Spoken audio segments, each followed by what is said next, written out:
자, 여러분 안녕하세요. 자, 여러분 이번 시간에는요, 챕터 2장 맨큐의 경제학, 경제학자처럼 생각하기에 부록에 나와 있는 설명 좀 드리고자 합니다. 자, 부록에 나와 있는 거는요, 어떤 그래프에 대한 어떤 경제학적 접근하는, 분석하는 방법에 대해서 살펴보는데, 간단한 복습이라고 되어 있습니다. 아마 이 정도는 여러분들이 잘 아실 겁니다. 여러분, 어떤 경제 현상을 분석할 때요, 설명하는 방법은 첫 번째는 이제 말로 설명하는 게 있어요. 이게 사실은 제일 중요합니다. 지금 우리 경제학이 수식이라든가 그래프를 통해서 설명하다 보니까 많은 어려움이 있어요. 어려워하는 친구들이 있는데 사실 옛날에 경제학자들은 말로 전달하는 거예요. 근데 얘기가 심플하고 단순할 때는 말로 전달하는 거 괜찮습니다. 야, 수요의 법칙이 뭐야? 그럼 말로 써보면 어떻게 돼요?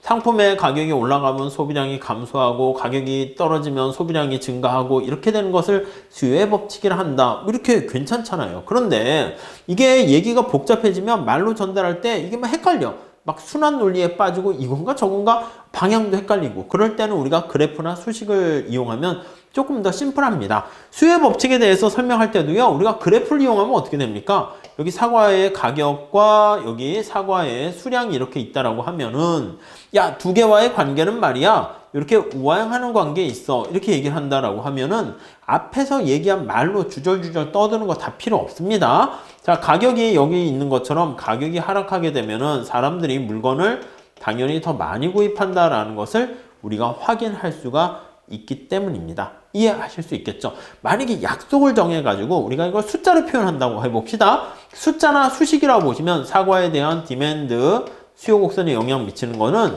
여기 나와 있는 것처럼 사과의 가격이 중요한 역할을 해. 근데 가격과의 관계는 이렇게 마이너스 관계지? 그러면 앞에 주절주절 말로 하는 것보다 그냥 그래프로 설명하는 것도 딱 한 번에 보여줄 수 있는데 이렇게 수학이라는, 수식이라는 언어를 사용하게 되면 똑같은 정보를 심플하고 오해 없이 전달할 수 있게 되는 거예요. 아셨죠? 만약에 어떤 사람이 뭐 새로운 어떤 친구를 소개시켜 준다고 해. 야, 그 사람이 어떻게 생겼니? 그럼 말로 소설처럼 설명하려고 그러면 내가 잘못 받아들일 수 있어요. 야, 눈은 두 개인데 말이야. 눈은 큰데 뭐 쌍꺼풀이 있고 없고 어쩌고 저쩌고 안경을 썼는데 안경은 어떤 스타일이고 정신없어. 그냥 자, 이거 봐 해가지고 사진을 착딱 보여주면 아, 그렇군. 눈이 두 개군. 안경 썼군. 바로 알 수 있잖아요. 그리고 이제 그거를 많은 정보를 이렇게 수식을 이용해서 설명하게 되면 오히려 실수 없이 정확하게 전달하는데 도움이 되기 때문에 경제학에선 이렇게 수학을 좀 많이 쓰게 된다. 그 차원의 경제학으로 올라가면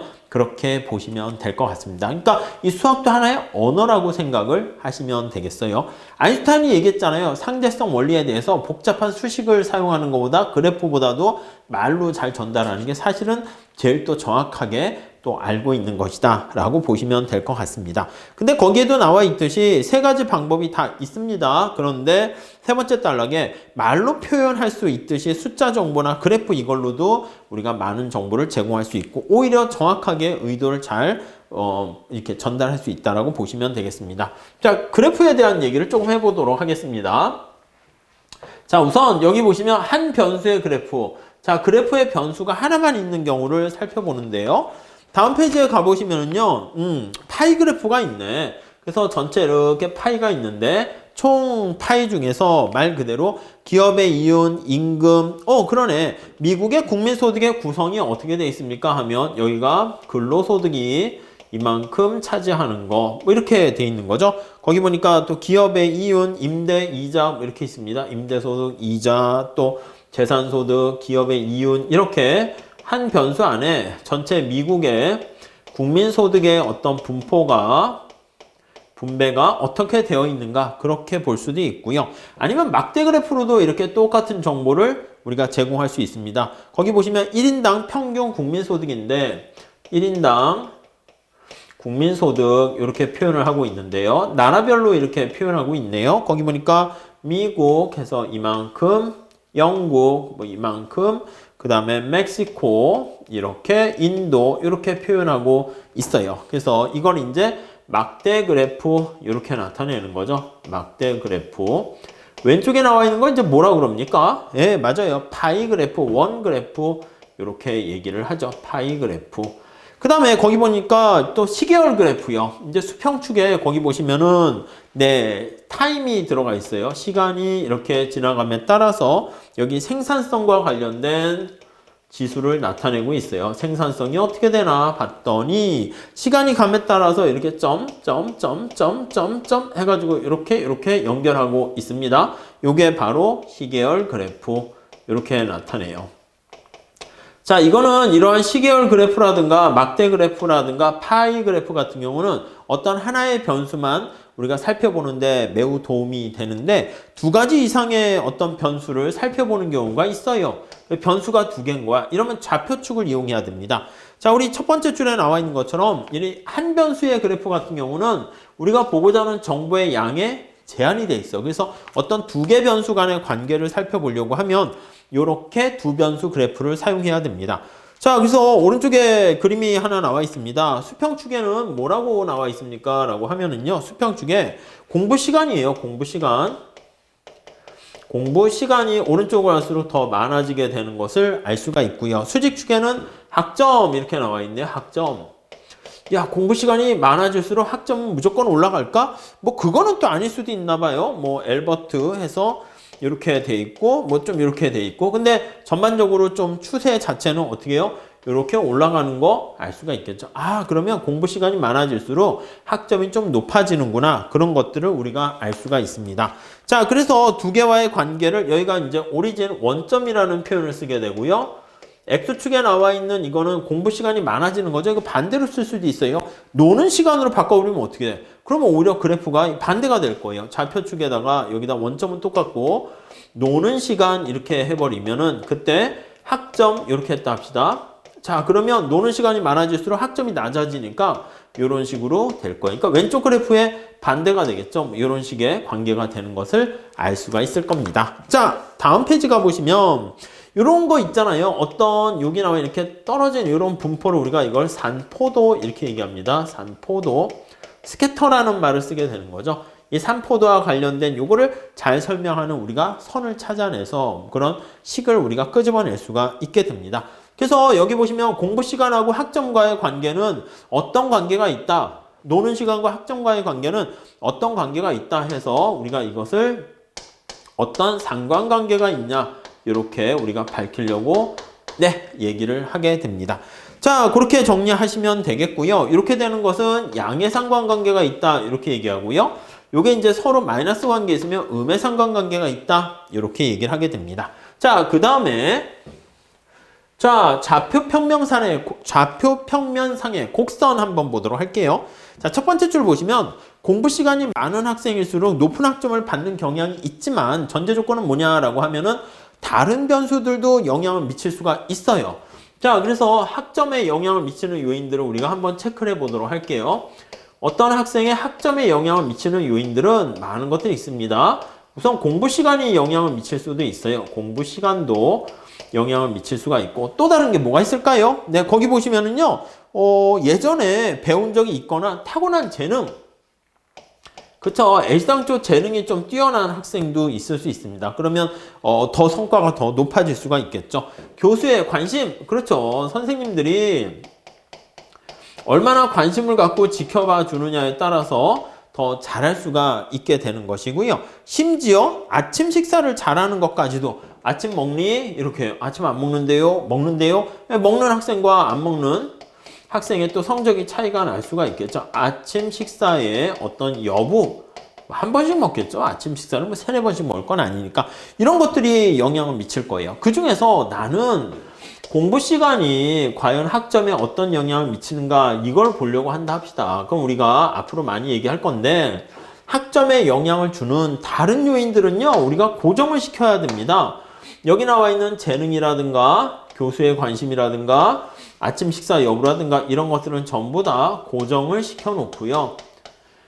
그리고 이제 공부 시간만 이렇게 변화시키는 거야. 그래서 공부 시간이 증가하면 증가할수록 학점이 어떻게 되는가 그런 것들을 우리가 볼 수가 있게 되는 것입니다. 자, 그래서 거기에 나와 있는 것처럼 다른 변수들이 불변이라는 가정하에서 살펴보게 되는 것이고요. 자, 요거와 같은 메커니즘으로 우리가 수요 함수를 많이 도출하게 됩니다. 밑에서 두 번째 줄에 보시면 자, 이게 어떤 X제에 대한 수요에 영향을 미치는 요인을 거기 보시면 X의 가격도 영향을 미칠 수 있고 다른 관련된 우리 수요함수에서 다시 할 겁니다. 관련된 재화의 가격도 사과 X를 살까 말까 영향을 미칠 수 있고 소득도 영향을 미칠 수가 있어요. 소득이 많아지게 되면 당연히 X에 대한 수요가 증가할 수가 있게 됩니다. 이해가시겠죠? 자, 그래서 거기 다음 페이지 표가 나와 있습니다. 거기 표를 보시면 소득 수준이 3만 불, 4만 불, 5만 불 이거에 따라서 각각의 가격이 거기 어떻게 돼 있는가 그림이 거기 나와 있습니다. 자, 여기다가 한번 그려볼 테니까 한번 보시죠. 자, 거기 보시면 가격이 이렇게 있습니다. 가격이 10달러, 9달러, 8달러 이렇게 있어요. 근데 소득이 보면은 이게 소비량이에요. 소비량인데 단 소득이 거기 보시면은 3만 달러 뭐 이렇게 있어요. 3만 달러 이렇게 있고 그 다음에 요거 소비량인데 이때는 소득이 4만 달러 이렇게 있고요. 그 다음에 소득이 5만 달러 이렇게 있습니다. 자, 주어진 각각의 소득 수준에 대해서 가격이 변할 때 얼마나 소비량이 달라지는가 그거를 볼 수가 있네요. 자, 거기 보니까 에마가 구입한 소설책의 양인데요. 소득이 많을수록 가격이 10일 때는 2권, 여기 보시면 색깔을 바꿔서 한번 볼게요. 자, 그래서 여기 지울게요. 2권, 그 다음에 6권, 그 다음에 10권 이렇게 돼 있어요. 자, 여기서 우리가 알 수 있는 게 뭘 알 수 있습니까? 아, 소득이 3만 달러로 주어져 있는 상황에서 가격이 하락할수록 에마가 소설책을 더 많이 사는구나를 알 수가 있죠. 자, 그런데 소득이 4만 달러 됐을 때 거기 나와 있는 것처럼 5권, 9권, 그 다음에 거기 있는 것처럼 13권 이렇게 구입하는 것을 알 수가 있습니다. 역시 마찬가지예요. 소득이 5만 달러일 때 거기 보시면은 8권, 그 다음에 12권, 그 다음에 16권 이렇게 되는 것을 우리가 확인할 수가 있습니다. 그렇죠? 자, 그러면 요거를 그래프로 한번 그려보도록 할게요. 자, 오른쪽에 그래프가 잘 나와 있는데 만약에 소득이 여기 나와 있는 것처럼 요거예요. 요거 여기 나와 있는 것처럼 소득이 요것만 놓고 볼게요. 이렇게 소득이 3만 달러일 때 여기에 초점 맞출게요. 3만 달러일 때 각각의 가격에 대해서 소비량을 이렇게 쭉 그려놨습니다. 여기다 그림을 그릴게요. 쭉 그립니다. 여기 Q가 되고요. 여기 P 이렇게 돼 있어요. 가격이 10달러, 그 다음 가격이 9달러, 가격이 8달러 이렇게 있는데 그때 가격이 10일 때 소득이 3만 달러면 2권 이렇게 되고 점점점 가격이 9일 때는 6권 이렇게 되는 거 알 수 있고 가격이 8일 때는 점점점 10권 이렇게 되는 것을 알 수가 있습니다. 이해되시죠? 자, 그러면 여기 빨간 색깔의 요 선은 바로 뭡니까? 라고 하면요. 이거는 D1 해가지고 이렇게 소득이 3만 달러일 때 그 각각에 대응되는 가격에 대한 수요량을 나타낸 겁니다. 자, 그런데 만약에 소득이 4만 달러로 늘었습니다. 여기 보세요. 4만 달러 늘었어.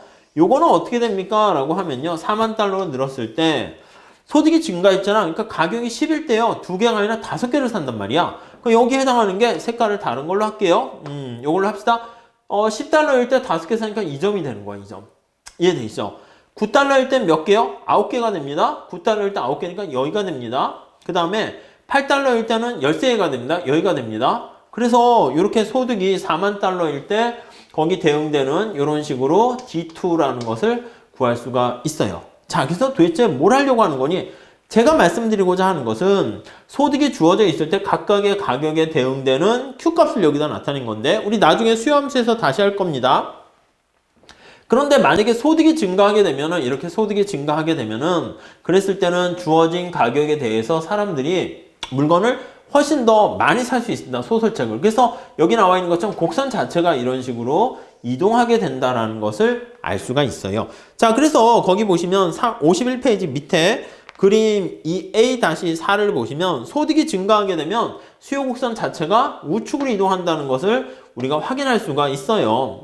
그래서 여기 보시면 소득이 증가시 자, 주어진 소득 수준 하에서 물건을 내가 더 많이 살 수 있으니까 디맨드 곡선이 우측으로 이동한다라는 것을 알 수가 있어요. 가격이 이제 똑같은 가격 하에서 물건을 내가 더 소득이 증가하니까 더 많이 살 수가 있게 된 거죠. 만약에 소득이 감소하게 되면은 내가 똑같은 가격 하에서 소비할 수 있는 양이 줄어들어요. 그렇게 되면은 좌측으로 이동한다 라고 또 우리가 생각할 수 있겠습니다. 아셨죠? 그 얘기가 거기 쭉 나와 있으니까 같이 체크해 보시면 되겠습니다.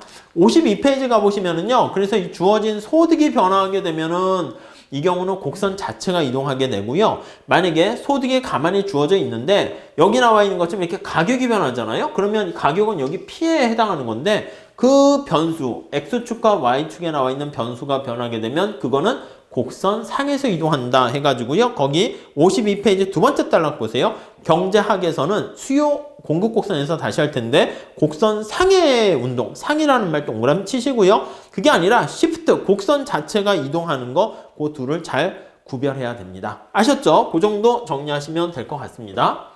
자, 그 다음에 우리 기울기에 대해서 한번 보도록 하겠습니다. 기울기요. 자, 첫 번째 줄에 보시면 MI 구입 행태에 관해서 궁금한 것 중에 하나가 소설책 가격 변화에 대해서 소설책 구입량이 얼마나 민감하게 반응하는가 그걸 나타내고 있어요. 자, 기울기라는 것은 여기 쭉 보시면 수평책이 소설책 구입량이고요. 소설책 가격이 여기 쭉 이렇게 나와 있습니다. 자, 그랬을 때 수요 곡선이 이렇게 있잖아요. 이렇게. 자, 그러면 이런 사람이 한 사람이 있고요. A라는 사람이 있다라 합시다. 그 다음에 또 B라는 사람이 있어요. B라는 사람은 이렇게 있다고 할게요. DB 이렇게 있다고 합시다. 자, 두 개 차이점은 무엇입니까? 라고 하면은요, 우리가 이렇게 생각할 수 있어요.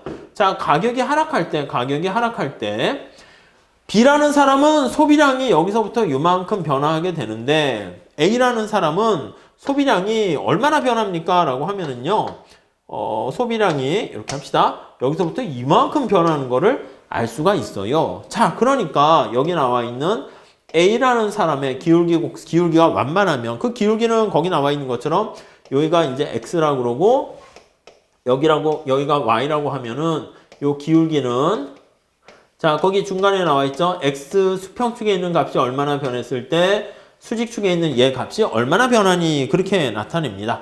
델타라는 것은 거기 보시면 변수의 변화량을 나타내요. 그래서 우리가 약속을 하는 거죠. 요거는 뭡니까 하면 변화의 크기다라고 생각하시면 될 것 같고요. 변화량 이렇게. 그러니까 밑에 거기 나와 있는 것처럼 자, 위에 식에서 13에서 21로 변했다라고 할게요. 그래서 만약에 여기 13이고 얘가 만약에 21이고요. 그 다음 수직축 변수는 거기 보시면 6에서 8로 이렇게 변했습니다. 8에서 6으로 변했다 합시다. 가격이 8에서 6으로 이렇게 하락했다라고 할게요. 자, 그러면 이 기울기는 어떻게 됩니까? 하면 여기 A와 관련된 기울기는 우리가 이렇게 표현할 수 있을 거예요. 자, 그러면 한번 보시죠. 네, 이렇게 좀 해볼게요. 그러면 X는 어떻게 변했습니까? 예, 요거 두 개 차이야. 요거 두 개 차이. 요게 바로 델타 X라는 거예요. 그러니까 여기서는 이제 Q가 되는 거죠. 그럼 델타 X는 21-13 이렇게 되는 거예요. 21-13 이렇게 되고요. 자, Y축 변수에 해당하는 얘는 얼마나 변했습니까? 라고 하면 8에서 6만큼 변한 거죠. 이만큼 변한 겁니다. 그래서 거기 보시면 8에서 6, 6에서 8 이렇게 변하는 거죠. 8에서 6 거기 보시면 이렇게 합시다.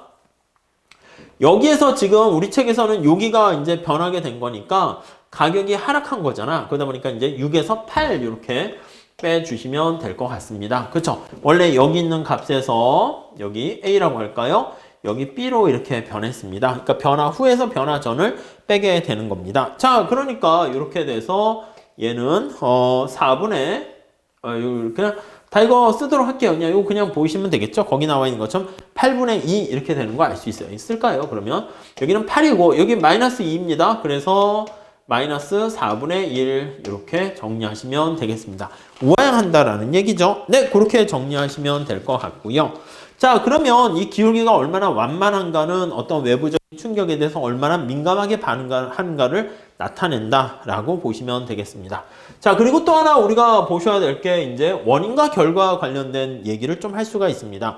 자, 우리가 다른 변수가 불변이라는 가정하에서 어떤 관심 있는 변수가 변했을 때 그 다음에 그 충격이 발생했을 때 관심 있는 변수가 얼마나 민감하게 반응했는가 그거를 분석하려고 합니다. 그랬을 때 우리가 두 가지 문제에 직면할 수 있는데 첫 번째 문제는 뭡니까? 라고 하면요. 변수를 빼먹는 경우가 있어요. 그걸 이제 누락 변수라고 표현을 합니다. omit라는 말을 쓰게 돼요. 그래서 그걸 보시면은요. 자, 예를 통해서 볼게요. 54페이지 밑에 누락 변수 볼게요. 자, 사례를 한번 볼게요. 예를 들어서 한번 봅시다. 두 번째 줄, 정부가 많은 국민들이 암으로 사망하는 것을 우려해서 어떤 통계회사에 광범위한 조사를 의뢰했습니다. 그래서 어떤 물건이 발암 가능성을 높이는가 그걸 봤더니 오른쪽 그래프를 볼게요. 자, 분석한 결과 데이터를 막 모아서 관계 있는 것끼리 쫙 분석을 해봤더니 발암의 확률이에요. 암이 걸릴 확률이에요. 발암의 확률.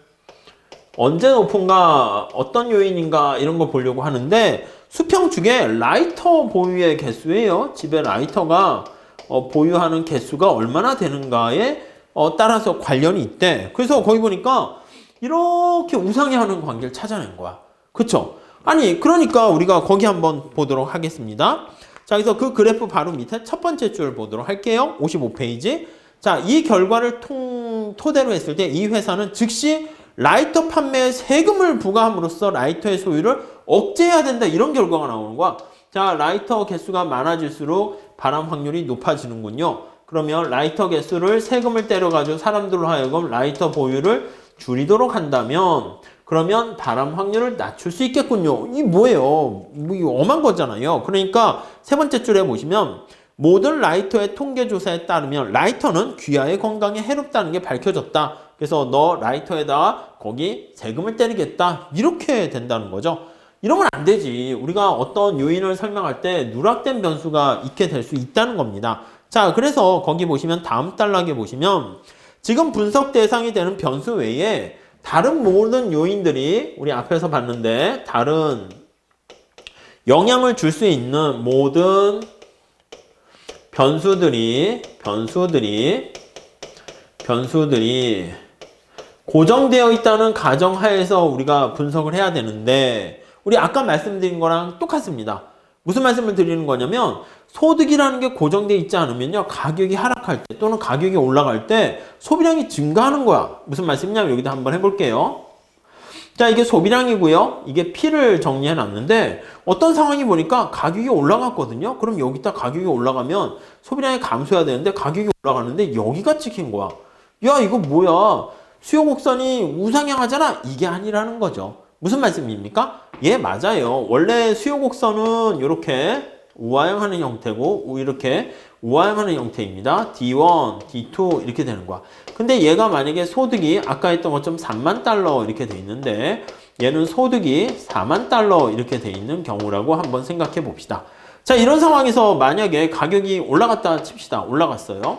올라갔는데 가격이 올라가면 당연히 소비량을 이렇게 감소하게 되는 거예요. 그런데 우리가 다른 요인들이 소득을 컨트롤 3만 달러로 컨트롤하게 되었으면 그랬으면 당연히 요 A점하고요. 여기에 나와 있는 뭐 C점 이게 A 다시점이라 할게요. 이렇게 가게 될 텐데 만약에 가격이 올라갔는데 다른 요인들을 컨트롤하지 못하고 오히려 소득이 증가해 버리면 우리 눈에는 어떤 게 보이냐면 요 점이 보였다가 소득이 올라갔는데 곡선이 이동하는 거야. 그래서 얘가 보이는 거야. 그러니까 우리 눈에는 잘못된 허상의 잘못된 결과인 우상향하는 수요 곡선을 끄집어낸다고 해석을 잘못할 수 있는 것이죠. 이것도 마찬가지야. 그래서 다시 정리할게요. 이거는 경제학에서 중요한 건데 앞으로 자주 얘기할 겁니다. 그래서 거기 두 번째 단락에 세 번째 줄 보시면 라이터를 가지고 있는 사람이 담배를 피울 가능성이 많고 또 담배를 피운다는 사실이 암에 걸릴 확률을 높였을 것이다 라는 것을 짐작할 수 있어요. 아니 그러니까 라이터를 가지고 있다라는 게 많이 가지고 있다는 것은 담배 필 가능성이 높다는 얘기를 하게 되는 것이고요. 흡연 가능성이 많은 거예요. 담배에 피우는 횟수가 많아지는 거예요. 그래서 담배 피우는 횟수가 많아지니까 그로 인해서 발암 확률이 높아진다 이렇게 될 수 있는데 우리는 사실 담배 피우는 횟수를 줄여야 되는 건데 라이터 개수를 줄이게 되면 사실 라이터는 없지만 담배 피우는 거는 다른 사람의 라이터를 빌리거나 뭐 해서도 할 수 있잖아요. 성량으로 할 수도 있고 그렇기 때문에 이 다른 요인들을 제대로 컨트롤하지 못하면 엄한 결과를 얻어낼 수 있다는 것입니다. 그래서 거기 나와 있는 것처럼 흡연량을 일정하게 컨트롤하지 못하면 소득을 일정하게 컨트롤하지 못하면 우리가 보고자 하는 두 변수 간의 관계가 잘못될 수 있다. 그게 바로 제3의 누락된 제3의 요인이다 라고 얘기합니다. 누락된 제 3의 변수를 컨트롤하는 게 중요하다. 이거를 정확하게 고려해야 된다. 라고 보시면 될 것 같습니다. 자, 그 다음에 뒤바뀐 인과관계 이렇게 나와 있습니다. 이거 흔히 많이 들어보셨을 겁니다. 거기 위에 그래프를 보니까 강력 범죄랑 경찰관 수를 봤어요. 여기는 경찰 수예요. 경찰 수. 그리고 범죄의 발생 수예요. 범죄 발생 수. 그래프를 보니까 어떻게 됐습니까? 이러한 관계를 보이게 됐어요. 야, 이것도 똑같은 거지. 경찰이 많으니까 범죄가 많아지는구만. 그래서 경찰을 줄이게 되면 범죄 수를 줄일 수 있겠군. 이런 결론을 내리는 거예요. 그래서 이렇게 가게 되는 거죠. 이렇게. 어떻게 됩니까? 인과관계가 바뀌었지. 아니, 범죄가 많으니까 경찰이 많아진 거지. 경찰이 많아서 범죄가 많아진 게 아니잖아요. 그래서 우리가 착각하는 건 뭐냐면, 자, 먼저 경찰관 수를 많이 한 거는 범죄자 수가 많아질 것 같으니까 선행해서 미리 선제적으로 경찰을 많이 뽑을 수가 있잖아. 그러니까 야, 경찰을 뽑은 횟수가 범죄 발생 횟수보다 먼저 일어난 거 아니냐. 그래서 거기에 보시면은요. 뭐 비슷하게 나와 있습니다. 거기 뭐 나와 있는 것처럼 어떤 선행으로 나타나게 된 우연히 발생한 것을 인과관계로 우리가 잘못하게 되는 것을 알 수 있네요. 그래서 맨 마지막 제출에도 나와 있습니다. 밑에서 네 번째 줄 한번 볼게요. 어떤 도시는 앞으로 범죄가 급증할 걸로 예상을 해가지고요. 범죄가 증가하기 전에 지금 제가 말씀드린 것처럼 경찰관 수를 늘리고자 할 수 있습니다. 그러니까 범죄가 또 늘어나는 건데 경찰을 늘리니까 범죄가 늘어났다. 이렇게 인과관계를 뒤바꿔서 잘못 우리가 해석할 수 있고요. 거기 또 재미난 사례가 있습니다. 아기와 미니밴의 사례네요. 아기와 미니밴의 사례예요. 이건 도대체 뭐야? 한번 볼게요. 자, 거기 보니까 아기를 곧 가질 부부는 미니밴을 선호하는 경향이 있어. 아, 임신하고 애를 위해서 미니밴을 해서 안전하게 아기와 함께 뭐 어떻게 이동하고 여행을 해야지. 이렇게 되는 거야. 그러니까 아기가 태어나기 전에 미니밴을 먼저 구입을 하게 되는 거죠. 자, 그러니까 야, 우리 저출산 문제를 해결하기 위해서 아기를 많이 우리가 이렇게 출산하도록 하기 위해서는 미니밴을 많이 만들면 되는구나. 미니밴의 판매가 인구를 증가시킨다. 이러면 안 되는 거죠. 무슨 말씀인지 아시겠죠? 그래서 다음 페이지도 보세요. 57페이지. 그래서 그래프만으로는 인과관계를 파악할 수 있는 완벽한 요령은 없고요. 그러나 여기 나와 있는 것처럼 라이터가 암을 유발하는 것이 아니라 이 누락 변수 때문에 발생하는 것이고 미니밴이 아기를 낳도록 하는 것이 아니라 뒤바뀐 인과관계, 그걸 잘 기억한다고 하면은, 그러니까 우리가 데이터만 갖고 얘기할 수는 없고요. 경제학적인 어떤 기존의 이론들이 있잖아요. 그런 것들도 밑에 중무장돼 있지 않게 되면은 엄한 관계를 가지고 엄한 주장과 엄한 정책을 하게 될 가능성이 있다. 이렇게 생각하시면 되겠습니다. 자, 그래서 이번 시간에는 경작에서 자주 사용되는 그래프에 대한 기본적인 어떤 내용들을 살펴봤고요. 우리 경작에서도 이런 것들은 많이 살펴보면서 제가 또 설명드릴 테니까 별로 어렵진 않을 겁니다. 아셨죠? 간단하게 교재 내용을 보시면서 정리하셨으면 좋겠습니다. 여기서 마치도록 하겠습니다. 감사합니다.